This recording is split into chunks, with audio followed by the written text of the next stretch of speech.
औज़ुबिल्लाहि मिनश्शैतानिर्रजीम बिस्मिल्लाहिर्रहमानिर्रहीम वमन कान फी हाज़िही अमा फहुव फिल आखिरति अमा व अदल्लु सबीला। ये सूरह बनी इसराइल की एक आयत है। बहुत ही बुनियादी मसला बयान हुआ है इसके अंदर। जिस तरह हर चीज़ की एक रूह होती है, समझ लें ये रूह की भी रूह है। फरमाया इस दुनिया के अंदर जो अंधा बन के रहा, क़यामत के दिन भी वो अंधा ही रहेगा। दूसरी जगह है जब क़यामत के दिन अंधा उठाया जाएगा तो वो कहेगा, ऐ मेरे रब, मैं दुनिया में देखा करता था, यानी दुनिया की बातें उसको याद आएंगी कि जब बाहर निकलता था तो उसको चीज़ें नज़र आती थी। अब मैं अंधा हूँ, या अल्लाह ये क्या बात है? तो उसको जवाब दिया जाएगा कि बिल्कुल इसी तरह होना चाहिए था। दुनिया में मेरी आयात तेरे सामने आई थी और तू बिल्कुल अंधा बन गया, गौर व फिक्र नहीं की तुमने। तो अल्लाह ताला ऐसे देखने वालों को जो हक को ना देखे, मालिक फरमाता ये अंधे हैं। जो हक बात ना सुने वो अल्लाह के नज़दीक बहरे हैं। जो हक बात बयान ना करे वो अल्लाह के नज़दीक गूंगे हैं। तो ये अंदाज है अल्लाह के बंदों। और इसके मुकाबले में दूसरे लोग जो सही मानों में अकल वाले हैं उनके बारे में फरमाया, इन्ना फी खल्क़िस समावाति वल अर्ज़ि वख्तिलाफ़िल लैलि वन नहारि लआयातिन लिउलिल अलबाब अल्लज़ीना यज़्कुरून अल्लाह क़ियामन व क़ुऊदन व अला जुनूबिहिम व यतफ़क्करून फी खल्क़िस समावाति वल अर्ज़ रब्बना मा खलक़्ता हाज़ा बातिलन सुब्हानका फ़क़िना अज़ाबन नार। दूसरे ऐसे हैं जो सही मानों में, अल्लाह फरमाता ये है सही मानों में समझदार लोग। दुनिया में समझदारी और बेवकूफ़ी के जो मियार हैं ये बदली कर दिए जाते हैं जब ईमान और अकीदे की बात होती है। फरमाया सही मानों में अल्लाह के नज़दीक अक्लमंद वो है, समझदार वो है जो ज़मीन और आसमान के इस निज़ाम के ऊपर गौर व फिक्र करते हैं, रात के बाद दिन आने के ऊपर गौर व फिक्र करते हैं, फिर खड़े बैठे लेटे अपने मालिक को याद करते हैं, यही सोचते रहते हैं, अपने मालिक की सफ़ात के ऊपर गौर करते हैं, पुकारते हैं, अपनी कोताहियों कमियों की तरफ तवज्जो करके रोते हैं, गिड़गिड़ाते हैं। तो अल्लाह की तरफ मुतवज्जो हो जाते हैं और फिर अल्लाह से फरियादें करते हैं कि मालिक ये जो दावत उठी है, ये कुरान की दावत पुकार एक लगाई गई, ईमान की बात की और शिर्क को वाज़े किया गया। मालिक हमने सब कुछ छोड़ के, कुफ्र शिर्क छोड़ के तेरी तरफ हम मुतवज्जो हो गए, मालिक हमें माफ़ कर दे। और सबसे बड़ी बात यह है कि मालिक ये जहन्नम की खबरें पहुंची हैं, ऐसी खौफनाक आग जो दुनिया की आग से 70 गुना बड़ी आग है, जिसका ईंधन इंसान और पत्थर होंगे। मालिक उस आग से हमें बचा लेना। इस अंदाज से अल्लाह की तरफ रुख करने वाले लोग होते हैं समझदार। मालिक फरमाता है इनको। और बताया इन आयात के अंदर बताया गया है कि देखो ये तौहीद की दावत, ईमान की बात, ये दुनिया की सबसे कीमती तरीन बात है। और फिर इसके ऊपर जम जाना, अगर किसी को जमाव नसीब हो जाए तो ये अल्लाह की तरफ से उसको ऐसी नेमत मिली है। और फिर मिसाल दे के समझाया कि देखो तुम क्या चीज़ हो, ये हमारे आखिरी नबी हैं, सादिक और अमीन, इस कदर मजबूत अज़ाइम रखने वाले कि जब कंप्रोमाइज़ करने के लिए कहा गया तो जवाब दिया कि एक हाथ पर सूरज रख दो, एक हाथ पर चांद रख दो, तब भी मैं अपने इस मौक़िफ़ से, अपने मिशन से पीछे नहीं हटूंगा। या मेरी जान जाएगी या ये दावत गलबा पकड़ेगी। और इस अंदाज से वो आगे बढ़ते चले गए। और मालिक इन आयात के अंदर अपने आखिरी नबी मोहम्मद सल्लल्लाहु अलैहि वसल्लम को तसल्ली दे रहे हैं और अपना एहसान याद दिला रहे हैं कि देखो ये जो इस्तकामत मिली है ये हमने तुम्हें इस्तकामत दी है। इसका जिक्र इन आयात के अंदर फरमाया, वाइन कादू लयफ्तिनूनका अनिल लज़ीना औहैना इलैका लितफ्तरिया अलैना गैरहू वइज़ल्लत्तख़ज़ू का खलीला, कि ये कितना जोर डालते हैं आपके ऊपर, कितना प्रेशर इन्होंने डाला है, कितने लालच इन्होंने दिए हैं। वो उसकी तफसील आपको मालूम है। सोने चांदी के ढेर लगाने का वादा कर दिया, बादशाही ऑफर की और हर मुतालबा मानने के लिए कि बस इस बात में या तो ये है कि इसमें इसको ख़त्म कर दें या इसको थोड़ा सा तब्दील कर दें या थोड़ी बहुत तो हमारी बात माने ना कहीं तो लचक दिखाएं। आप पूरी की पूरी बात आपकी मान लें, ये कैसे होता है? इस अंदाज से बताया। मालिक फरमाता है कि इनकी कोशिश यही रही है, बड़ी कोशिश की है इन्होंने, बड़े बड़े समझदार समझे जाने वाले, कि तुम्हें फितने में डालकर तुम्हें फेर दें इस वही से जो भेजी है हमने तुम्हारी तरफ। मालिक का शान अंदाज जरा देखें, मालिक की बेनियाजी देखें। मालिक फरमाता जो हमने वही भेजी है तुम्हारी तरफ। इसके अंदर मामूली सी तब्दीली के लिए इन्होंने कितनी कोशिशें की हैं ताकि तुम कोई ऐसी बात जो हमने नहीं कही है उसको हमारी तरफ मंसूब कर दो और इसके अलावा कुछ बात करो। तो फरमाया जैसे ही तुम ये करोगे ये तुम्हें अपना दोस्त बना लेंगे। बताइए कितनी बड़ी ऑफर हो रही है मुशरिकीन की तरफ से और अल्लाह की तरफ से, कैसी तंबीह है कि ये तुम्हें जोर दे रहे हैं। और फिर फरमाया वलौला अन सब्बतनाका, अगर हम तुम्हें इस्तिकामत न देते, अगर हम तुम्हारा दिल मजबूत न रखते, लक़द कित्ता तरकनु इलैहिम शैअन कलीला, अगर हम मजबूत न रखते। कितना बड़ा अल्लाह का एहसान हुआ है। मालिक अपने नबी को कह रहे हैं कि अगर हम तुम्हें मजबूत ना रखते, इस्तिकामत ना देते, तो तुमको बहुत मुमकिन था कि तुम झुक जाते इनकी तरफ किसी कदर, यानी थोड़ा सा मामूली सा। आप बताइए, और फिर अगर मामूली सा झुकाव हो जाता और अल्लाह की बात की परवाह ना की जाती, सिर्फ लोगों को देखने के लिए, तादाद को देखने के लिए, और जाहिर बात है अगर कुछ थोड़ी बहुत नरमी की जाती तो किस वजह से कि ये लोग बात मान लेंगे, ये लोग इस्लाम की तरफ आ जाएंगे, तो इसी वजह से होगी, कोई अपनी जात के लिए तो नहीं। तो फरमाया सुनो फिर क्या होता, इज़ल्ला अज़कना का ज़ैफ़ल हयात व ज़ैफ़ल ममात सुम्मा ला तजिदु लका अलैना नसीरा, तो फिर उसके बाद हम तुम्हें दुनिया की जिंदगी में दोहरा अजाब देते हैं, दुनिया में भी तुम्हें दोहरा अजाब देते और आखिरत में भी फिर तुम्हें दोहरा अजाब देते, और फिर हमारे मुकाबले में कोई तुम्हारा मददगार ना होता। बताइए ये सोच है, ये अकीदा है। बताइए कहाँ गई वो बात कि नबी अलैहिस्सलाम के लिए सारी कायनात बनी, अगर तुम ना होते तो कायनात को मैं ना बनाता। मालिक इस तौहीद के लिए क्या पोजीशन अपने नबी की बयान कर रहे हैं।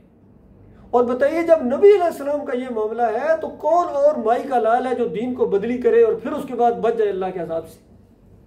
पूरे दीन को इन्होंने बदली कर दिया अपनी तरफ से। इनके उलमाओं ने ऐसे ऐसे फतवे दिए, अल्लाह की तौहीद की बात को इन्होंने शिर्क के अंदर बदली कर दिया, अपनी चलाई, और फिर उसके बाद कहते हैं हमें कि इनको कुछ ना कहो। बताओ इतने बड़े मुजरम। इनका मैं अक्सर जिक्र करता हूँ। देखो तौहीद की पहली आयत जो कुरान के अंदर सूरह फातिहा के अंदर आई है, इय्याका नअबुदु व इय्याका नस्तईन। और देखिए अल्लाह की किताब का अंदाज देखिए कि जमा का सिगा हुआ है इस्तेमाल हुआ। हालांकि इंसान इनफरादी तौर पर कह रहा होता है, अकेला सलात पढ़ रहा है, तो ये भी तो कह सकता था या अल्लाह मैं तेरी इबादत करता हूँ और तुझसे मदद मांगता हूँ। बताया इस तरह कहो कि हम तेरी इबादत करते हैं। एक अगर अकेला मोमिन भी है तो अपने अंदर पूरी एक उम्मत है, यानी इज्तिमाइयत का अंदाज है इसके अंदर कि सिर्फ मैं नहीं बल्कि मेरे जैसे और कितने हैं, हम सारे अगले पिछले जितने भी मोमिन रहे हैं, या अल्लाह हम तेरी इबादत करने वाले। दुनिया वाले जिसकी मर्जी करें, जिसको मर्जी पूजें पुकारें झुके जो मर्जी करें, हमारा इनसे कोई तल्लक नहीं है, हम इनसे बेजार हैं। बरात का ऐलान करते हैं, फिर पूरी तरह शरह सदर के साथ पूरे शऊर के साथ इस दावत को उठाया। मालिक तेरी बंदगी कर ले हैं और तेरा शुक्र अदा करते हैं, मालिक तूने हमें अपना बंदा बनाया है, तेरा लाख लाख शुक्र मालिक, और तेरी ही बंदगी करते हैं, तुझसे मदद मांगते हैं। मदद को अल्लाह ताला ने अलहदा बयान किया ताकि कोई ये ना कहे कि इसी के अंदर जिस तरीके से कि बस हम अल्लाह की इबादत करते हैं जी, सिर्फ मदद किसी और से मांगते हैं। तो अलहदा बयान करके बताया कि जो मदद है वो इबादत, वही इबादत है। कहीं नबी अलैहिस्सलाम ने फरमाया कि ये जो पुकार है ये इबादत है, और ये इबादत का मगज़ है, अर्क है। तो इबादत भी उसी की है, पुकारें भी उसी की हैं। जिसकी पुकारें हैं उसी की इबादत है, जिसकी इबादत है उसी की पुकारें हैं। इस अंदाज से ये चीज़ सामने आई, लेकिन कितने बड़े अलामा दहर है, अंदाज़ा लगाइए। देवबंदियों की चोटी के आलम है, जिसका नाम सुन के सारे देवबंदियों के, ये शाती हों या तबलीगी निसाब वाले हों या जितने हों दूसरे, सब के सर झुक जाते हैं। इतने बड़े आलम दीन महमूद अल हसन साहब, इस सूरह फातिहा की तशरीह करते हुए पहले सफ़े के ऊपर कुरान की तौहीद को उन्होंने शिर्क के अंदर बदली कर दिया। कहते हैं अल्लाह के मकबूल बंदों को खालिस वास्ता रहमत इलाही समझकर अगर इनको पुकारा जाए तो ये भी अल्लाह ही को पुकारना है। बताओ अल्लाह के बंदो, अब या अली मदद कहना, या रसूल मदद कहना, क्या ये या अल्लाह मदद कहना है?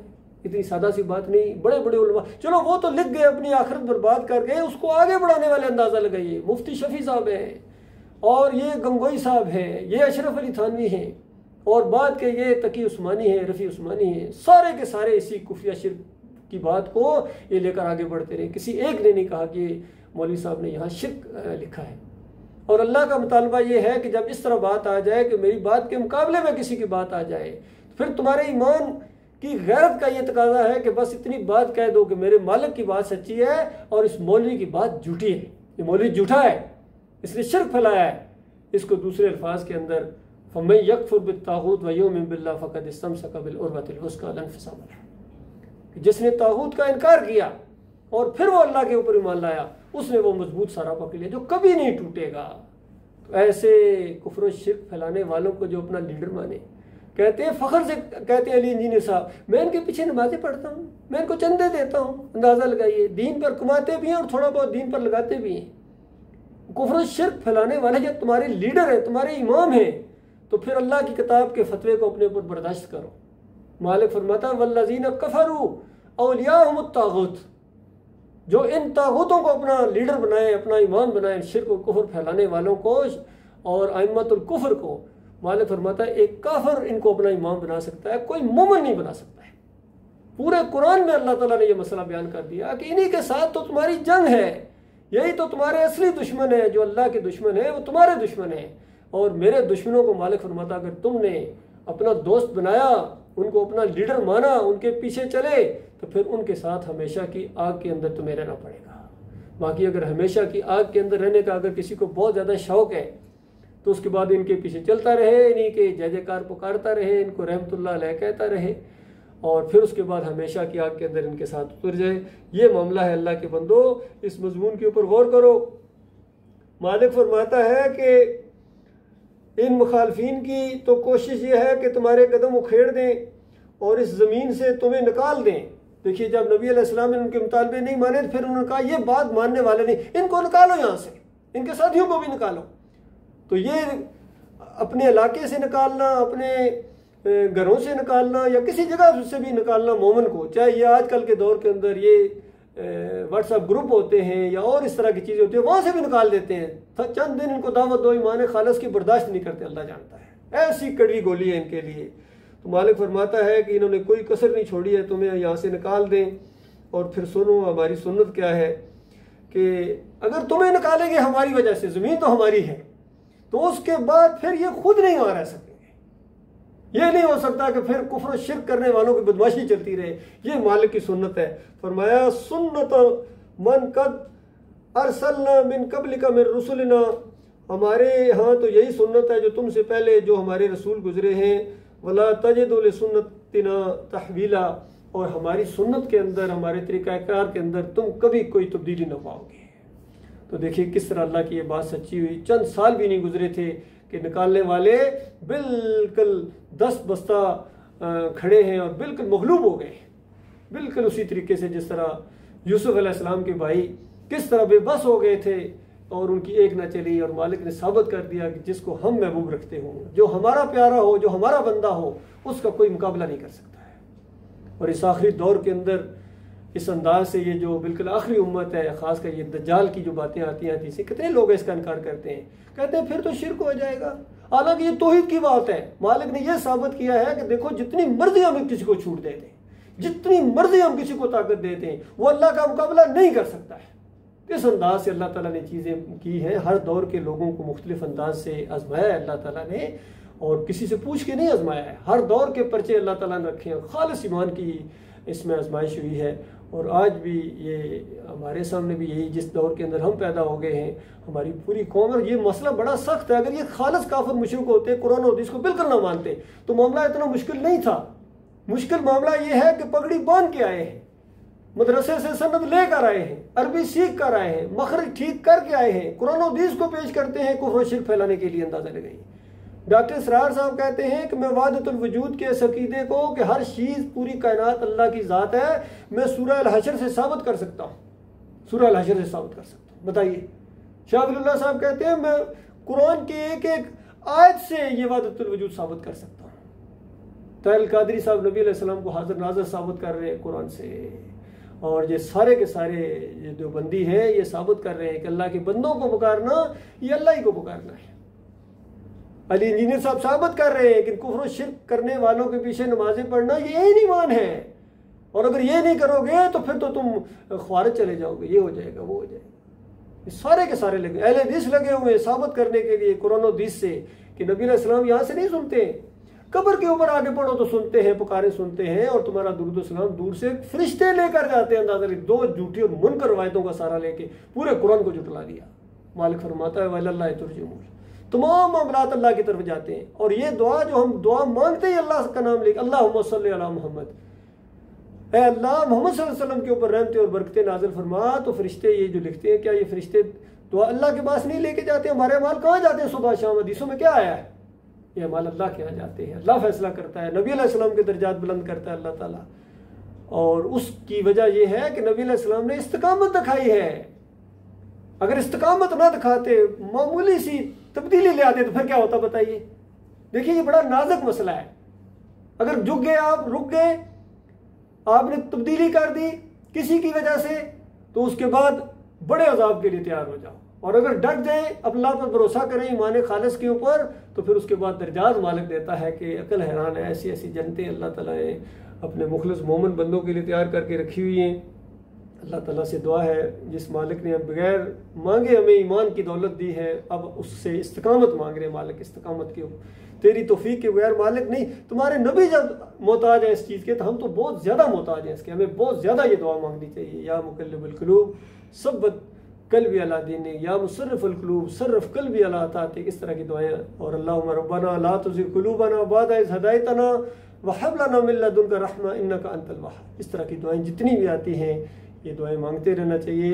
और मालिक बड़ा कदरदान रब है, और मालिक हमें इस्तिकामत दे रहा है। ये उसी का एहसान है कि डटे हुए हैं अल्हम्दुलिल्लाह। आखिरी सांस तक इस ईमान को जो ले गया, उसके बाद इस मोड़ के बाद, इस मौत के साथ ही वो बहारें, वो जन्नत की खुशखबरियाँ यहाँ दुनिया के अंदर फरिश्ते सुनाते हैं।